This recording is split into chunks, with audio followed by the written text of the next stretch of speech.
સારું ચાલો જો આપણે છેલ્લું ચેપ્ટર છે ને આમાં આ ભાગમાં છેલ્લું છે ને હવે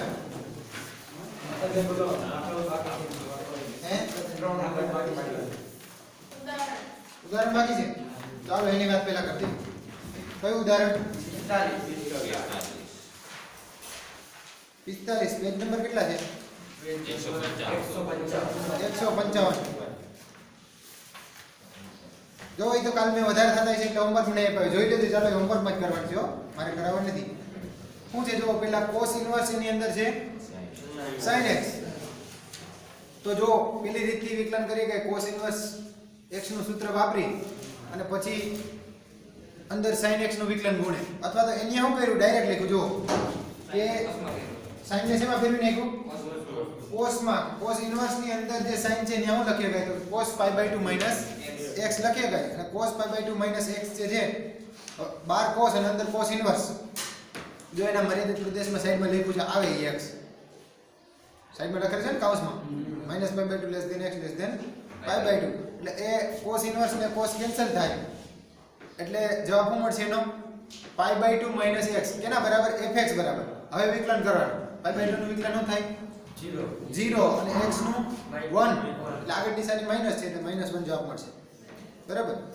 બીજા દાખલામાં શું છે tan ઇન્વર્સ એની અંદર શું છે sin x ના છેદમાં 1 પ્લસ cos x હવે જો એમાં સૂત્ર વાપર્યું ને ઉપર જે sin x છે ત્યાં શું લખે ગઈ 2 sin x/2 cos x/2 છેદમાં 1 પ્લસ cos x એટલે 2 cos square x/2 હવે શું થાય જો બે ઉડી જાય એક cos ઉડી જાય sin ના છેદમાં cos એટલે tan ઇન્વર્સ ની અંદર tan કેન્સલ થાય શું જવાબ પડશે x/2 ડાયરેક્ટ વિકલન કરી નાખવાનું એવી રીતે ત્રીજો દાખલો જોવો છે sin ઇન્વર્સ એની અંદર શું છે 2 ની x + 1 ઘાત છેદમાં 1 + 4 ની x ઘાત જો આ થોડુંક અલગ છે પણ એમાં પણ જો શું કરે છે આદેશ લઈ લ્યો અથવા તો નીચે જો રદ ના કરી ડાયરેક્ટ નીચે જુઓ કે fx = sin ઇન્વર્સ ઉપર 2 ની x + 1 છે ને ત્યાં 2 ની x ઘાત એને ગુણ્યા 2 લખી ગઈ કે નહીં લખી ગઈ ને 2 ની x ઘાત ગુણ્યા 2 અને છેદમાં જે 1 + 4 ની x ઘાત છે ને હું લખી ગઈ 2 ની x ઘાત નો વર્ગ જો એ સમજો બરાબર કે 4 ની x ઘાત છે 4 ની x ઘાત બરાબર શું લખી ગઈ આ 4 ની x ઘાત આના બરાબર શું લખી ગઈ તો કે 2 ની x ઘાત નો વર્ગ ખરેખર આ જે છે ઘાતની ઘાતમાં શું થાય ઘાતનો ગુણાકાર થાય ને એટલે અહીંયા આવું થાય કે આ 2 ની કેટલી ઘાત 2x ઘાત બરાબર જો આ ઘાત તમે લગાડી દો અહીંયા તો શું થઈ જાય આ 4 અને 4 ની x ઘાત અથવા તો ડાયરેક્ટ અહીંથી વિચારો કે આ 4 એટલે શું લખ્યો તમે 2 ની 2 ઘાત લખ્યો કે નહીં અને આખાની કેટલી ઘાત છે x હવે ઘાતની ઘાતનો શું થાય ગુણાકાર એટલે આને તમે ઉલટાવી નાખો તો ચાલે આ 2 ની ઘાતની ઘાત એટલે ઘાતનો ગુણાકાર ખરેખર 2 ગુણ્યા x જ થાય એટલે આ 2 ની 2 ઘાતની x ઘાત લખો અથવા આવું લખો કે 2 ની x ની 2 ઘાત લખી ગઈ એટલે જો આખામાં અહીંયા લખ્યું છે કે ટૂંકમાં રચના થાય ને ઉપર 2 ની x ઘાત નીચે 2 ની x ઘાત નો વર્ગ એટલે એવું થયું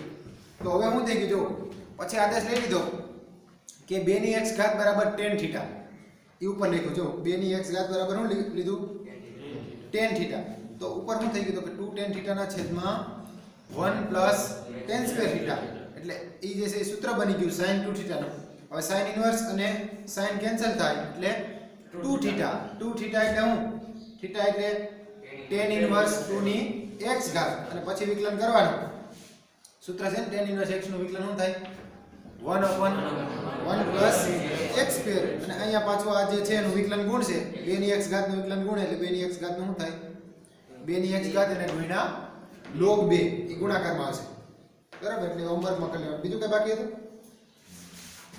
નથી ને સારું ચાલો તો એ ચેપ્ટર પૂરું જુઓ જે છેલ્લું ચેપ્ટર જે છે વિકલિતના ઉપયોગો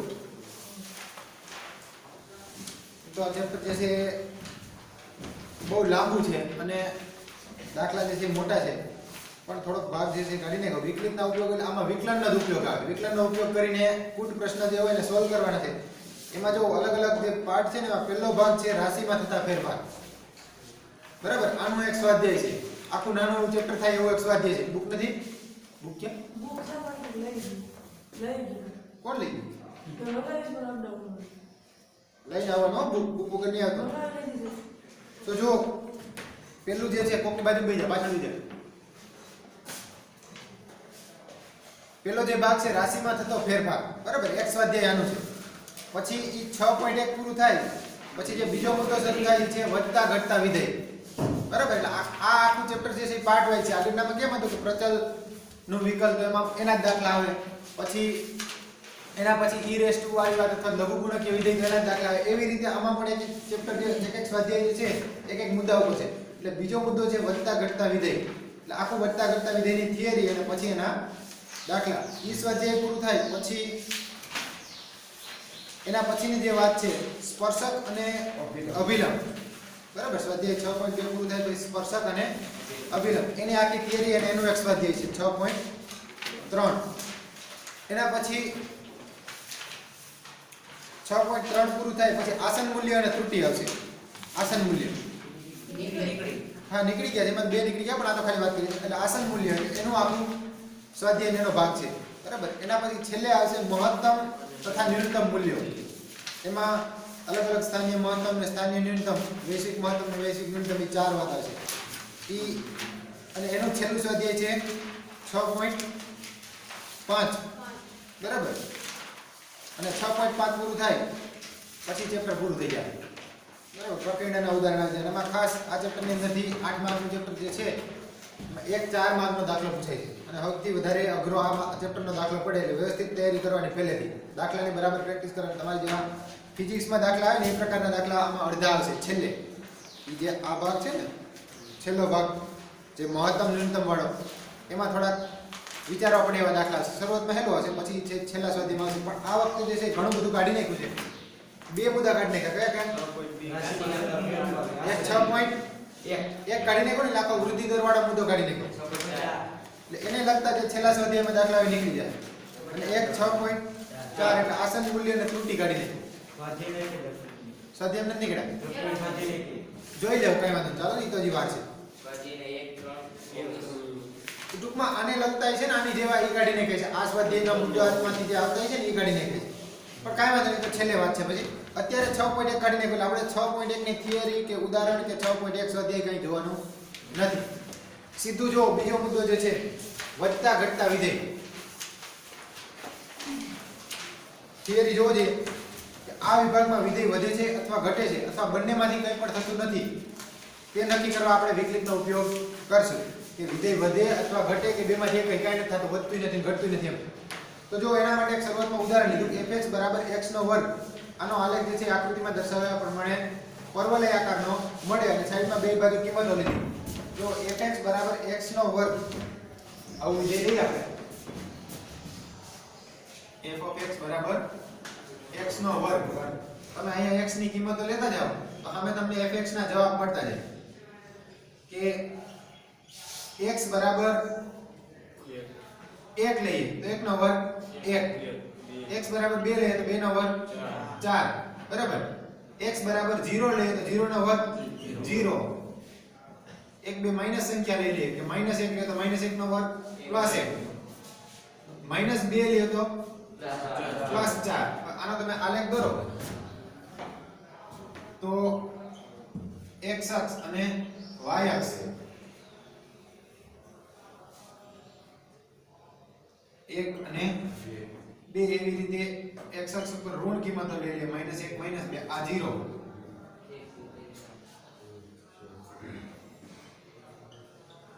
જો 0 આગળ કિંમત શું છે 0. પછી 1 નો વર્ગ શું છે 1, 2 નો વર્ગ શું છે 4, -1 નો વર્ગ 1, -2 નો વર્ગ 4, બરાબર. વચ્ચે વાળી કિંમતો પણ લઈ શકાય પણ આપણે લેતા નથી. અહીંયા પોઈન્ટ વાળી કિંમત લ્યો તો એનો વર્ગ દરેકનો વર્ગ મળતો હોય. અને આનો આલેખ જો તમે દોરો તો અહીંથી આ રીતે ઉપર જાય અને અહીંથી આ રીતે જાય ઉપર, બરાબર. આમાં વચ્ચેના બિંદુ લ્યો તો એમાં વર્ગ ઈ પ્રમાણે મળે. બુકની અંદર પણ જો દોરેલું ચાલે. તો હું કીધું એમાં જો પેલા એક બાજુ લખ્યું, એક બાજુ જે ટેબલ લખ્યું એમાં ઉદ્ગમ બિંદુથી ડાબી તરફની કિંમતની વાત કરી. ઉદ્ગમ બિંદુથી ડાબી તરફ એટલે અહીંથી આ બાજુની વાત છે, બરાબર. હવે જો એમાં કિંમતોની શું લીધી, પહેલા લીધી -2 તો -2 નો વર્ગ કેટલો થયો 4, પછી -3/2 ખરેખર ઈ 1.5 અથવા દોઢ છે અહીં જાય ને 3/2 એટલે હું 1.5 3/2 એટલે 1/5 અથવા તો દોઢ એટલે અહીંયા એની સામે જવાબ કેટલો મળે છે 9/4 અહીંયા જે કઈ મળે પ્લસ પછી લીધા -1 તો -1 નો વર્ગ પ્લસ 1 -1/2 તો એનો વર્ગ પ્લસ 1/4 અને 0 આગળ 0 એટલે જેમ આપણે ડાબી બાજુથી જમણી બાજુ તરફ જઈશું તેમ આલેખની ઊંચાઈ ઘટશે જો અહીંથી તમે આ ડાબી બાજુથી ખાલી કોની વાત કરીએ છીએ ઉગમ બિંદુથી આ સાઈડની વાત કરીએ ડાબી બાજુ હવે જો અહીંથી તમે ડાબી બાજુથી જેમ જમણી બાજુ તરફ જાઓ એમ શું થાય આલેખની ઊંચાઈ ઘટતી જાય આ બાજુ બરાબર અને સામે વાત કરો જો સામેની સાઈડ ઉગમ બિંદુથી જમણી તરફ એની કિંમતોમાં શું આવશે 0 એ 0 પછી 1/2 એ 1/4 1 નો વર્ગ 1 3/2 નો વર્ગ 9/4 અને 2 નો વર્ગ 4 એટલે કે જેમ આપણે ડાબી બાજુથી જમણી બાજુ તરફ જઈશું તેમ આલેખની ઊંચાઈ વધશે એટલે અહીંથી તમે જેમ આ બાજુ જાય એમ શું થાય આલેખની ઊંચાઈ વધે છે આ બાજુથી આ બાજુ આમ ઘટે છે અહીંથી આમાં અને આ બાજુથી આ બાજુ આવે તો શું થાય છે ઊંચાઈ વધે છે તો જો હું કીધું કે સૌપ્રથમ આપણે ઉગમ બિંદુની જમણી તરફના આલેખનો વિચાર કરો આકૃતિમાં તો અહીં જોઈ શકાય છે કે આલેખ પર જેમ જેમ ડાબી તરફથી જમણી તરફ જઈએ તેમ આલેખની ઊંચાઈમાં ધન રહીને સંખ્યાત્મક રીતે સતત વધારો થાય છે જમણી બાજુની વાત કરો ખાલી આ બાજુની તો જેમ આગળ વધતા જાય શું થાય ઊંચાઈ જે છે વધતી જાય આ કારણથી ધન વાસ્તવિક સંખ્યાઓ એટલે x 0 માટે વિધેય વધે છે તેમ કહેવાય આના માટે શું કહેવાય x 0 x 0 માટે આ વિધેય કેવું થાય છે વધે છે વિધેય જે છે x 0 માટે વધે છે એવું કહેવાય અને જો બીજા માટે વાત કરો કે ડાબી બાજુ જે છે એના માટે શું કહી શકાય તો કે જો આપણે ઉગમ બિંદુથી ડાબી બાજુ તરફના આલેખનો વિચાર કરીએ તો જોઈશું કે જેમ આપણે ડાબી તરફથી જમણી તરફ જઈશું તેમ આલેખની ઊંચાઈમાં ધન રહીને સંખ્યાત્મક રીતે ઘટાડો થાય જો અહીંયા શું થાય છે આ બાજુથી આ બાજુ આવો આના માટે વાત કરો આ ડાબી બાજુ કહેવાય આ જમણી બાજુ કહેવાય આના માટે ખાલી તો અહીંથી જેમ ડાબી બાજુથી જમણી બાજુ તરફ આવશો એમ શું થાય આલેખની ઊંચાઈમાં ઘટાડો થાય એટલે કે આથી ઋણ વાસ્તવિક સંખ્યા x 0 માટે વિધેય ઘટે છે તેમ કહેવાય કે જેમ અહીંયા કીધું કે x 0 માટે શું છે તો કે વિધેય વધે છે x 0 માટે શું થાય તો કે વિધેય જે છે એ ઘટે છે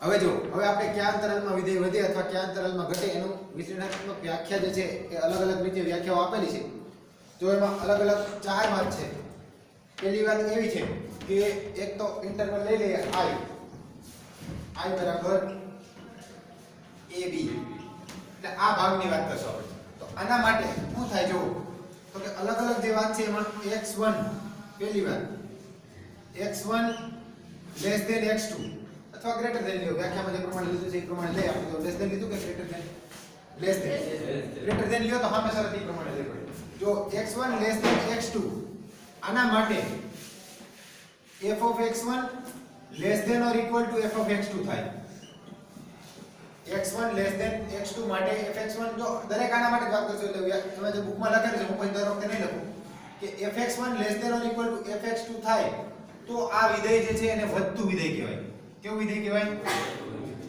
જો આમાં ઇન્ક્વાલિટી બદલાતી નથી અહીંયા લેસ ધેન છે તો અહીંયા શું આવ્યું less than or equal to છે બરાબર તો આને વધતું વિધેય કહેવાય અને બીજી વાત જો આવું હોય x1 less than x2 ખાલી એને માઇનર ડિફરન્સ રાખ્યો છે કે આ less than or equal to ન હોય કે ખાલી fx1 less than fx2 હોય તો આ જે વિધેય છે એને ચુસ્ત રીતે વધતું વિધેય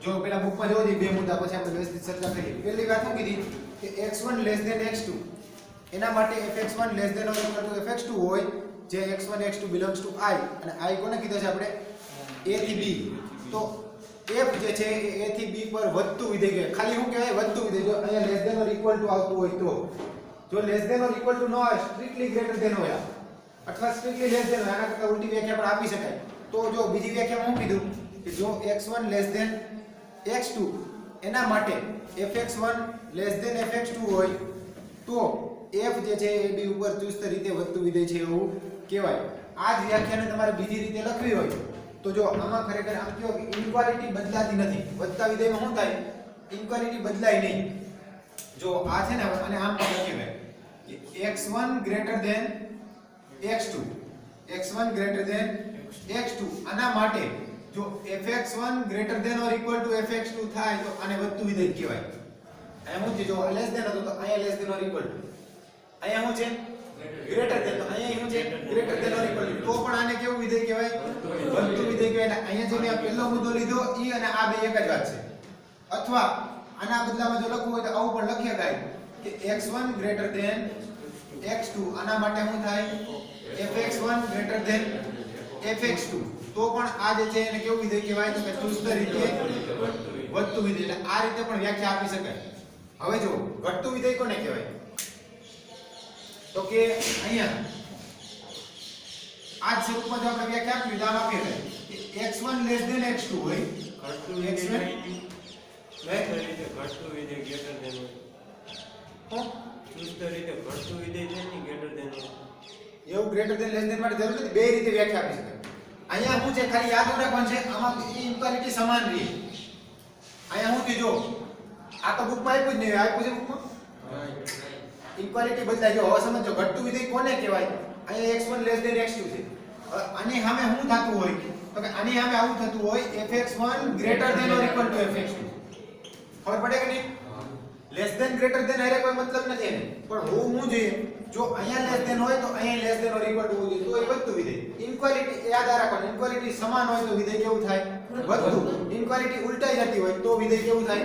ઘટતું. હમણાં જો આના ઉપરથી સમજજો એટલે ખ્યાલ આવશે. એટલે આ ત્રીજી વાત કે x1 લેસ ધેન x2 હોય અને fx1 greater than or equal to fx2 હોય તો આને કેવું વિધેય કહેવાય? ઘટતું વિધેય. જો કે મોટે ભાગે છે ને વધતું ને ઘટતું વિધેય થશે. આ તો એક વધારાનો શબ્દ છે. કયો? ચુસ્ત રીતે વધતું. ચુસ્ત રીતે વધતામાં કાઈ નથી, ખાલી શું હોય? અહીંયા ઇક્વાલિટી ન હોય. એટલે મોટે ભાગે આપણે વધતું ઘટતું વિધેય આગળ આવે, પણ આ તો છે એટલે એની ચર્ચા કરી દઈએ. એટલે એક વાત આ હતી. હવે આના સિવાયની વાત જો બીજી વાત કઈ તો કે ચુસ્ત રીતે ઘટતું વિધેય કોને કહેવાય? તો કે x1 લેસ ધેન x2 હોય અને એની સામે શું થાય? તો કે f of x1 greater than f of x2. આને શું કહેવાય? ચુસ્ત રીતે ઘટતું વિધેય. હવે જો મેં કીધું પ્રમાણે આ જે છે આને તમારે બીજી રીતથી લખવું હોય, આને જેને કે પ્રેરણ, દ્વિપ્રેરણ અથવા પ્રેરણ, આને બીજી રીતે લખવું હોય તો આને આમ પણ લખી શકાય. આની બદલે આવું હોય કે x1 greater than શું હોય? x2 અને એની સામે x1 greater than x2 ની સામે જો fx1 less than or equal to fx2 થાય તો પણ આને કેવું વિધેય કહેવાય? ઘટતું વિધેય કહેવાય. અથવા આને બીજી રીતે લખવું હોય કેમ લખી શકાય? તો કે x1 less than x2 હોય, x1 greater than x2 હોય અને એની સામે શું થતું હોય? fx1 less than fx2, તો પણ એને કેવું વિધેય કહેવાય? ચુસ્ત રીતે. એટલે આ બધી વાત એક જ છે, પણ તમારે મૂળ વાત આ યાદ રાખવાની કે ઇક્વાલિટી એની એજ રહેતી હોય તો વિધેય કેવું થાય? વધતું વિધેય થાય. અને ઇક્વાલિટી બદલાય તો શું થાય? ઘટતું વિધેય. હવે જો આમાં તમે વિચારો કે આ જે છે ને આ fx બરાબર શું છે? તો કે fx બરાબર x નો વર્ગ આ વિધેય એવું હતું ને. હવે જો વધતું ઘટતું વિધેય કેવી રીતે નક્કી થાય? આ બાજુને આપણે બે કિંમતો લઈએ. દાખલા તરીકે લઈએ -2 અને -1. -2 અને -1 આમાંથી મોટું કોણ? -1. એટલે આ પ્રમાણે થાય ને, બરાબર છે? -2 અને -2 માં -1 માંથી મોટું કોણ? તો કે -1. આની વચ્ચેનો સંબંધ છે. હવે જો હવે આમાં f એપ્લાય કરો એટલે f of -2 અહીંયા અને અહીંયા શું થાય? f of -1. f of -2 નો જવાબ કેટલો મળશે? +4. f of -2 નો જવાબ મળશે +4. f of -1 નો જવાબ કેટલો મળશે? +1. આમાંથી મોટું કોણ? અહીં શું થયું? ઇક્વાલિટી બદલાઈ ગઈ કે નહીં? જો અહીંયા આને તમે x1 કહી દો અને આને x2 કહી દો તો આ fx1 થાય અને આ શું થાય? fx2.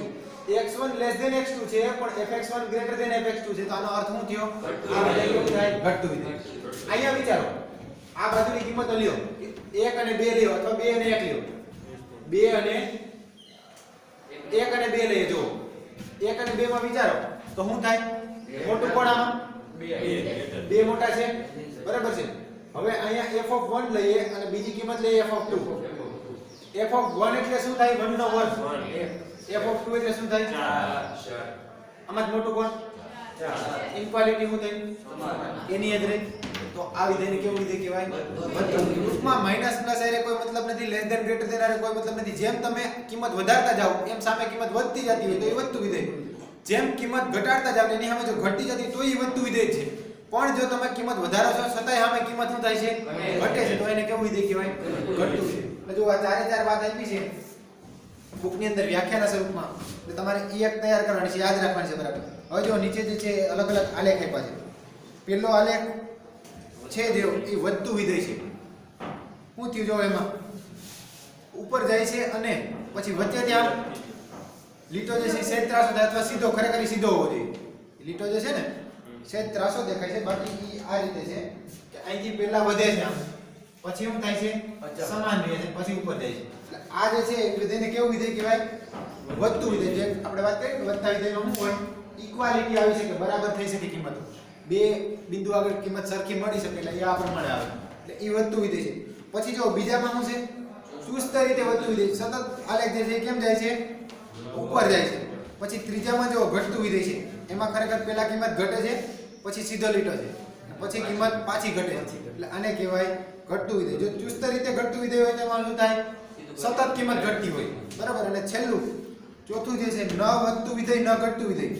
જો એ વિધેય જે છે વધે છે એવું ન કહી શકાય અને ઘટે છે એવું ન કહી શકાય. જો અમુક અંતરાલની અંદર વધે છે જ્યારે અમુકની અંદર ઘટે છે, એટલે આને વધતું કે ઘટતું વિધેય કહેવાય નહીં. તો જો આપણે વિધેય જે છે કોઈ બિંદુ આગળ ક્યારે વધે અથવા ક્યારે ઘટે એની વ્યાખ્યા નીચે આપી હોય. હવે ખાલી કોઈ બિંદુની વાત કરવી હોય તો શું કરી શકાય? જો તો કે ધારો કે x0 જે છે વાસ્તવિક વિધેય f ના પ્રદેશનો એક ઘટક છે અને x0 ને સમાવતો કોઈ અંતરાલ i મળે કે જેથી f જે છે i માં વધે અથવા ચુસ્ત રીતે વધે, ઘટે કે ચુસ્ત રીતે ઘટે, આ ચારે ચાર વાત કરી. તે અનુસાર x0 આગળ વિધેય જે છે વધે અથવા ચુસ્ત રીતે વધે કે ઘટે અથવા ચુસ્ત રીતે ઘટે. આ વાત શું છે ખબર? આ આખી અંતરાલની વાત હતી અત્યારે. હવે માત્ર બિંદુની વાત કરી. કોની વાત કરી? એક બિંદુ. દાખલા તરીકે એને નામ આપી દો x0 બિંદુ. તો કેવી રીતે નક્કી થાય? તો કે તમારે અંતરાલ લઈ લેવાનો. x0 ને સમાવતો હોય ને અંતરાલ. દાખલા તરીકે અહીંયા તમે x0 ને સમાવતો હોય અંતરાલ લ્યો કે x0 - h થી x0 + h. એટલે આ થોડોક અંતરાલ આવી જાય. જે કાંઈ કિંમત હોય આગળની પાછળ. દાખલા તરીકે હું એવું કહું કે એક બિંદુ છે આ એક અને સમાવતો ભાગ લેવો છે મારે, તો હું આવું કરું કે 1 - 0.5, 1 - 0.5 અને પછી અહીંયા લઉં 1 + 0.5. 1 - 0.5 એટલે હું 1 + 0.5 એટલે હું 1.5. તો આ થઈ ગયું કે નહીં? એકને સમાવે એવું મને અંતરાલ મળી ગયો. આની અંદર જ એક આવે ને, એવી રીતે આ વાત છે કે x0 ને સમાવતો એવો અંતરાલ લઈ લેવાનો કે x0 - h અને x0 + h. જે છે એ ખૂબ નાની કિંમત હોય તો આ અંતરાલ છે. આ અંતરાલ માટે જો વિધેય વધતું હોય તો x0 આગળ વધતું વિધેય કહેવાય. જો આ અંતરાલ માટે વિધેય ઘટતું હોય તો આ બિંદુ આગળ વિધેય જે છે ઘટતું વિધેય કહેવાય. અને એવી જ રીતે ચુસ્ત રીતે વધતું હોય તો ચુસ્ત રીતે વધતું કહેવાય અને ચુસ્ત રીતે ઘટતું હોય તો ચુસ્ત રીતે ઘટતું વિધેય કહેવાય. અહીંયા જે મેં વાત કરી ને પહેલા આ અંતરાલની વાત કરી. હવે આ શેની વાત છે? માત્ર બિંદુની. બિંદુ આગળ આ રીતે વધે અને ઘટે. જો એ લખેલું છે અને સામે એ જ કીધું. જો મેં વાત કરી કે આ વ્યાખ્યાના આધારે શું સ્પષ્ટ થાય? તો કે f જે છે એનો પ્રદેશનો ઉપગણ મેળવવા માટે વિરુદ્ધ અંતરાલ i કોને કહી દીધો? તો કે x0 - h અને x0 + h આ અસ્તિત્વ ધરાવે. અને આના માટે જો x1 < x2 હોય અને એના માટે fx1 < = fx2 થાય તો f જે છે x0 આગળ વધતું વિધેય છે એવું કહેવાય. પછી એની એક જ વ્યાખ્યા આપી. ચારે ચાર પાછી ફરીથી લખવાની જરૂર નથી. જો એક જ આપી દીધી છે. હવે જો એના પછી એક ઉદાહરણ આપેલું છે. ખરેખર મહત્વની વાત છે ને, આના પછીનો પ્રમેય નંબર 1 છે. ડાયરેક્ટ ખબર પડી જાય કે વિધેય વધે છે કે ઘટે. પણ એની વાત પછી કરીએ. પહેલા આપણે ઉદાહરણ 1 સમજી લઈએ. સોરી, ઉદાહરણ 7. જો જી શું છે ઉદાહરણ 7? સાબિત કરો કે fx બરાબર શું આપ્યું છે? 7x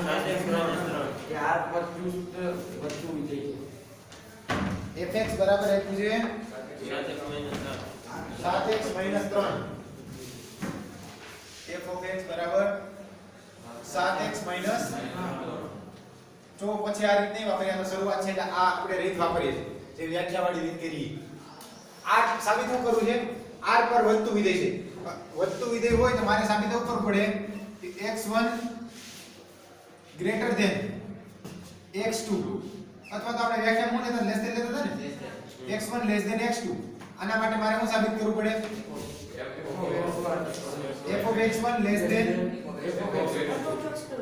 f of x2 less than or equal to હવે જો બે વાત ક્લિયર કરી લો પહેલા ચુસ્ત રીતે વધતું વિધેય છે ને આમાં એમાં ફરક શું છે જો x1 લેસ ધેન x2 અને અહીંયા શું છે f of x1 less than f of x2 હવે જો જે વધતું વિધેય હોય ને આ વધતું વિધેય છે આમાં ઇક્વાલિટી આવે અને આ ચુસ્ત રીતે વધતું વિધેય છે આમાં થાય એવું જો આ ચુસ્ત રીતે વધતું વિધેય છે ને એમાં આનું પાલન તો થઈ જ જાય ખબર પડે કે નહીં આમાં વધારાની વાત કઈ છે ઇક્વાલિટી આમાં ઇક્વાલિટી નથી આનો અર્થ એવો થયો કે ચુસ્ત રીતે વધતું વિધેય છે વધતું વિધેય તો છે ખબર પડે ને આમે ખબર પડી શબ્દ ઉપર નહીં ખબર પડી ચુસ્ત રીતે વધે એ વધે તો ખરી જ ને એટલે ચુસ્ત રીતે વધતું વિધેય છે વધતું વિધેય તો છે આવી જ રીતે ઘટતા વિધેયમાં કઈ હકાય શું કઈ હકાય ચુસ્ત રીતે ઘટતું વિધેય છે એ ઘટતું વિધેય તો છે એટલે એ બે વાત એક જ છે અહીંયા હું કીધું સાબિત કરવાનું જોવો છે ચુસ્ત રીતે r પર વધતું વિધેય છે એવું સાબિત કરવું છે હવે જો આ સાબિત કરવા માટે fx બરાબર છે 7x 3 આપણે ધારી લઈએ કે ધારો કે x1 અને x2 બે કિંમતો લઈએ કે x1 અને x2 belongs to r વાસ્તવિક સંખ્યાઓ કોઈ પણ બે છે આના માટે x1 લેસ ધેન x2 છે બરાબર હવે જો 11મા ધોરણમાં એક જે અસમતા સૂત્ર હતું એનો ઉપયોગ કરી આપણે ખરેખર અહીં fx બરાબર શું છે 7x 3 હવે જો મેં x1 આમાં ધાર્યું છે x1 લેસ ધેન x2 હવે મારે જો આને વધતું વિધેય બતાવવું હોય તો સાબિત શું કરવું પડે આના પરથી ચુસ્ત રીતે વધતું વિધેય બતાવવું તો આવું સાબિત કરવું પડે fx1 લેસ ધેન આવું જો હું સાબિત કરી દઉં તો સાબિત થઈ જાય કે આ વિધેય કેવું છે વધતું વિધેય તો જો અહીંયા x1 લેસ ધેન x2 છે હવે બે બાજુ હું 7 વડે ગુણું ગુણી શકાય ને બંને બાજુ કેટલા વડે ગુણી આપણે 7 વડે તો આવું થાય કે 7x1 લેસ ધેન 7x2 બરાબર હવે હું બે બાજુથી 3 બાદ કરું કરી શકાય જો નિયમો અસમતાના આ છે કે બંને બાજુ સરખું ઉમેરી શકાય બંને બાજુથી સરખું બાદ કરી શકાય બંને બાજુ સરખી ગુણાકાર કરી શકાય સરખો ભાગાકાર કરી શકાય પણ એમાં શરત એ છે કે ધન સંખ્યા વડે ગુણી શકાય તો ધન સંખ્યા વડે ભાગી શકાય જો માઈનસ વડે ગુણો તો શું થાય ઇક્વાલિટી ઉલટાઈ જાય આ 11મા ધોરણની વાત છે બરાબર એટલે આમાં તમારે ક્યાંય માઈનસ વડે જો ગુણવાના થાય તો શું કરવાનું ઇક્વાલિટી બદલાઈ જાય આપણને ખ્યાલ છે કે આવું હોય કે 2 ગ્રેટર ધેન 1 બે જે છે અથવા આમાં જે આપણે આમાં વાપરીએ છીએ એ રીતે હું ઇક્વાલિટી લાવ તો આવું થાય કે 1 લેસ ધેન 2 હવે જો બે બાજુ તમે સરખા ઉમેરો દાખલા તરીકે કે બે બાજુ હું એક ઉમેરું તો શું થાય 1 + 1 અને અહીં શું થાય 2 + 1 1 + 1 એટલે 2 2 + 1 એટલે 3 ઇક્વાલિટી એની જ રહે બરાબર ઉમેરી શકાય બાદ કરો તો શું થાય દાખલા તરીકે બે બાજુથી -1 કરો તો અહીંયા શું થઈ જાય 0 અહીંયા શું થાય 1 તો પણ ઇક્વાલિટી એની જ રહે બરાબર ભાગાકારમાં આ રીતે કરી શકાય પણ જો માઈનસ સંખ્યા વડે ગુણો ને તો શું થાય આને માઈનસ વડે ગુણો આ -1 થાય આને માઈનસ વડે ગુણો તો આ -2 હવે કોણ મોટું થાય -1 મોટા -1 મોટા જ્યારે માઈનસ વડે ગુણો અથવા માઈનસ વડે ભાગો ત્યારે શું થાય ઇક્વાલિટી ઉલટાય બાકી તો એની એટલે જો અહીંયા પહેલા તમે 7 વડે ગુણ્યા હવે હું કરું 3 બાદ કરો એટલે શું થાય 7x1 -3 લેસ ધેન 7x2 -3 થાય આને હું કહી શકું જો fx બરાબર 7x 3 છે તો આ 7x1 3 અને fx1 કહી શકાય કે નહીં શું કહી શકાય fx1 આને શું કહી શકાય fx2 જો x1 લેસ ધેન x2 ધાર્યું તો મને મળ્યું હું fx1 લેસ ધેન fx2 બરાબર તો આ વિધેય કેવું થાય વધતું વિધેય એટલે આ જે છે શરૂઆતમાં છે આમ પણ તમે આ જોવો ને તો આ એક રેખાનું સમીકરણ છે fx બરાબર 7x 3 એટલે શું તો કે રેખાનું સમીકરણ થાય જો તમે કિંમત લઈ લો દાખલા તરીકે કે x બરાબર 0 લ્યો પહેલા x બરાબર કેટલા લ્યો 0 તો અમે fx બરાબર શું મળે -3 પછી બીજું બિંદુ લ્યો x બરાબર 1 લ્યો તો 7 અને 4 ને fx બરાબર મળશે 4 એટલે આ જે છે ને આનો તમે આલેખ દોરો ને તો 0 -3 x આમ 0 ને y આમ 0 -3 0 -3 એટલે -1 -2 અને -3 અહીં ક્યાંક બિંદુ આવે પછી 1 એની સામે 4 x આમ 1 તો y આમ કેટલો છે તો 4 અહીં ક્યાંક 4 હોય પછી આ બે બિંદુ મને મળ્યા આમાં જેવા આનો તમે આલેખ દોરો તો આ પ્રમાણે રેખા મળે કે જેનું સમીકરણ શું છે તો કે fx બરાબર 7x 3 fx કયો અથવા આને y પણ કહી શકાય કે y બરાબર 7x - 3.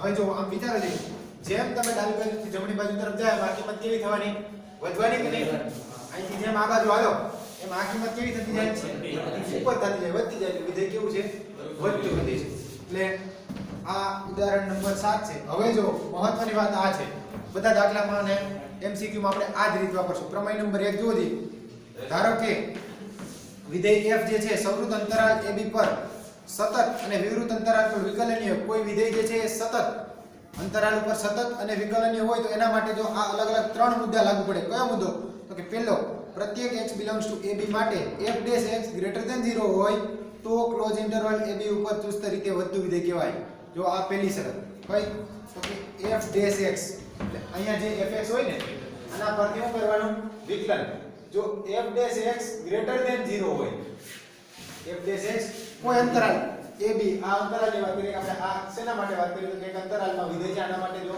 f' x greater than 0 હોય તો આ વિધેય કેવું કહેવાય ચુસ્ત રીતે વધતું વિધેય બરાબર પછી બીજી વાત કે કોઈ અંતરાલ માટે જો f' x છે લેસ ધેન 0 હોય તો આ વિધેય જે છે કેવું કહેવાય ચુસ્ત રીતે ઘટતું વિધેય કહેવાય અને ત્રીજી વાત કે જો f' x બરાબર 0 થાય f' x બરાબર શું થાય 0 થાય તો ઈ વિધેય જે છે એને અચળ વિધેય કહેવાય એટલે વધતું પણ નથી અને ઘટતું પણ નથી એની કિંમત કેવી રહે અચળ જો જે બુકમાં પ્રમેય નંબર 1 લખ્યું છે એમાં બીજો મુદ્દો b છે કે પ્રત્યેક x belongs to ab માટે જો f' x less than 0 હોય તો f જે છે એ ab ક્લોઝ ઇન્ટરવલ ab માં ચુસ્ત રીતે ઘટતું વિધેય છે અને ત્રીજો મુદ્દો છે કે પ્રત્યેક x belongs to ab માટે જો f' x બરાબર 0 હોય તો f જે છે એ ab માં અચળ વિધેય છે એવું કહેવાય ખરેખર તો અહીંયા જે બીજી બે વ્યાખ્યા લખવી તો લખી ગઈ f' x greater than or equal to 0 હોય તો એને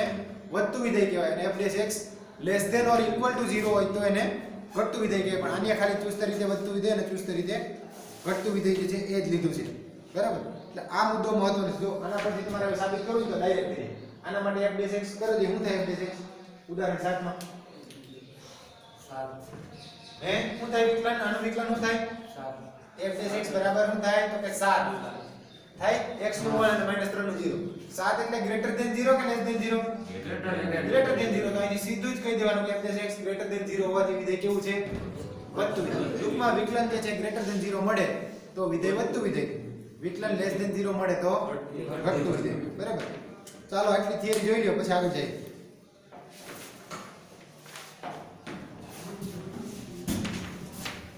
બંધ કરી દો ભાઈ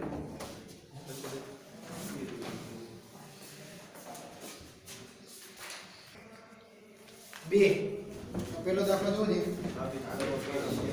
બરાબર 3x + 17 fx બરાબર શું આપ્યું છે 3x + 17 આ કોના જેવો છે 7x આગળના ઉદાહરણ હતું ને એની જેવો છે એ રીતથી પણ બતાવી શકાય પણ આપણે એ રીત વાપરવાની નથી બાકી શું કરવાનું x1 less than x2 લઈ અને પછી 3 વડે ગુણી નાખો બરાબર પછી 17 ઉમેરી દો એટલે fx1 less than fx2 આવી જાય પણ ડાયરેક્ટ આપણે વિચારીએ જો આના માટે વિકલન કરો તો શું થાય f' x બરાબર શું થાય 3 અને 3 કેવા છે greater than 0 તો x f' x જે છે f' x greater than 0 હોવાથી સીધું હું કહી શકાય તો કે f of x જે છે એ અહીંયા તો અંતરાલ વાસ્તવિક સંખ્યા પર એવું લખ્યું છે r પર લખ્યું ને r પર તો હોવાથી f જે છે એ r પર કેવું વિધેય છે ચુસ્ત રીતે વધતું વિધેય છે એમાં ચુસ્ત રીતે ન લખી તો આવે કે બુકમાં જે પ્રશ્નમાં લખ્યું હોય તો લખવાનું ખાલી વધતું વિધેય કીધું હોય તો વધતું કહેવાનું પ્રશ્નમાં કીધું હોય તો ચુસ્ત રીતે વધતું કહેવાનું જો એના પછીનો બીજો દાખલો શું છે હે f of x બરાબર e ની 2x ઘાત ચુસ્ત રીતે વધતું વિધેય છે r પર બરાબર હવે જો અહીંયા વિચારો f' x કરો તમે f' x બરાબર શું થાય વિકલન કરો જે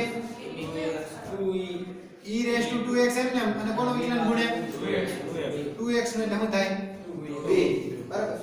હવે જો e ની ઘાતમાં વિધેય e ની ઘાતમાં ચલ e ની ઘાતમાં x હોય તો આ હંમેશા કિંમત જે છે એ ગ્રેટર ધેન 0 જ થાય, કારણ કે જો e એટલે ખરેખર e ની કિંમત છે 2.71 83. તમારે ક્યાં આવી કેમેસ્ટ્રીમાં ક્યાં આવી ફિઝિક્સમાં તમે કંઈક કદાચ આટલો ટૂંકો લેતા છે 2.71 અથવા જો આ અંદાજિત આંકડો આ છે કે 2. હવે જો આની ઉપર તમે ઘાત લ્યો, આની ઉપર દાખલા તરીકે ઘાત લ્યો, અહીંયા તો ખાલી એની આપણે x ઘાત ની વાત કરીએ, e ની x ઘાત. હવે જો તમે x બરાબર 0 લ્યો તો આની 0 ઘાત, કોઈ પણ ની 0 ઘાત એટલે એનો જવાબ થાય 1 બરાબર.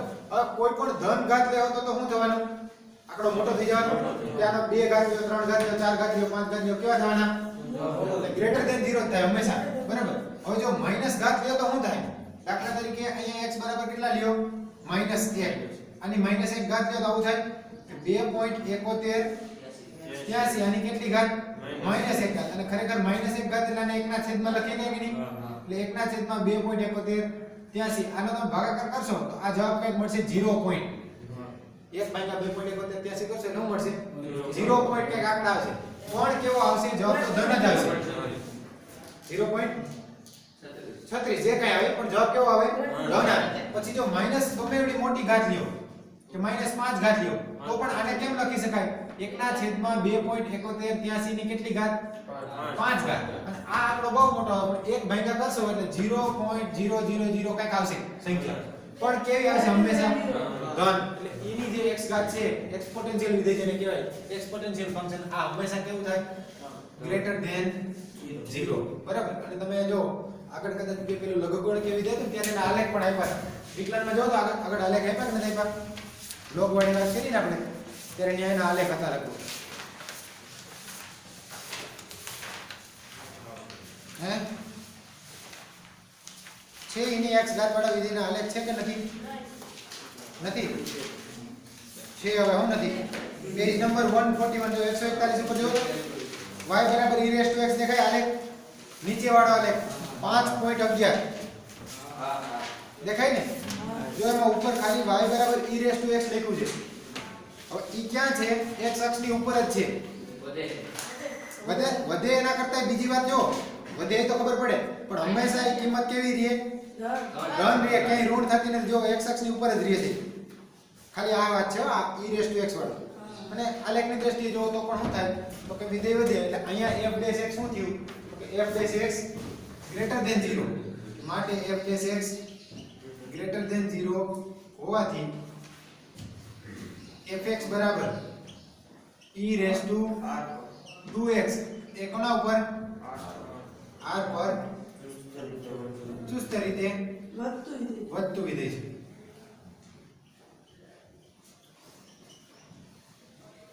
એના પછી દાખલો જોઈ શું છે? fx બરાબર sin x. હે એમાં 3 વિકલ્પ આપ્યા છે. કયા કયા છે વિકલ્પ?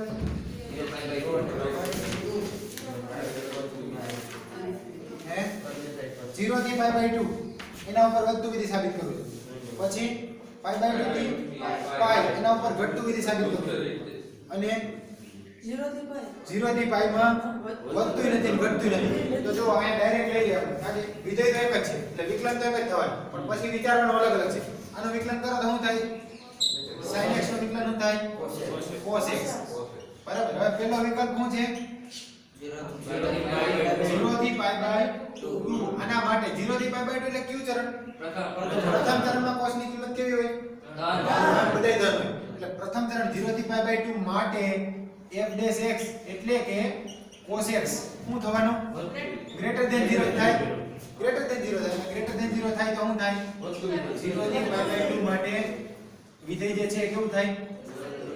ચુસ્ત રીતે વધતું વિધેય. બીજી વાત કરો દે. બીજો કેવો અંતરાલ છે? π/2 થી π. π/2 થી π એટલે કયું ચરણ? બીજું ચરણ. બીજા ચરણમાં cos કેવું હોય? આના માટે આપણે f ડેશ x જ જોવાનું છે. એટલે આના માટે f ડેશ x શું થાય? તો f dash x less than 0 થાય. અને f dash x less than 0 થાય એટલે શું થાય એનો અર્થ? π/2 થી π પાઈ આના માટે ચુસ્ત રીતે f of x એ ચુસ્ત રીતે ઘટતું વિધેય છે. આ બે અને ત્રીજામાં શું કીધું છે? હે 0 થી પાઈ માં વધતું પણ નથી ને ઘટતું પણ જો આ બે થાય છે. ખાલી વધતું ન કહી શકો અથવા ખાલી ઘટતું પણ કહી શકાય નહીં, કારણ કે 0 થી પાઈ અંતરાલ કેવો લીધો છે હવે? 0 થી પાઈ. આના માટે શું કહેવાય છે? 0 થી પાઈ માટે f ડેશ x જે છે એ f ડેશ x એ જો બે વસ્તુ બને કઈ કઈ તો કે 0 થી પાઈ બાય 2 આના માટે f dash x greater than 0 છે અને બીજી વાત કઈ પાઈ બાય 2 થી પાઈ બાય 2 થી પાઈ આના માટે f ડેશ x શું થાય? Less than 0. આ હોવાથી f જે છે એ કોના ઉપર તો કે 0 થી પાઈ પર વધતું કે ઘટતું નથી ને? વધતું કે ઘટતું વિધેય નથી. બરાબર? તો આ છે એનો જવાબ કે ડાયરેક્ટ f ડેશ x ઉપરથી નક્કી કરી શકાય. કેટલા કર્યા? સાડા પૂરા. સારું ચાલો ફટાફટ લખ નાખો. આ બંધ કરી દે ભાઈ. હવે આગળ પૂરું કરી દો. આ પૂરું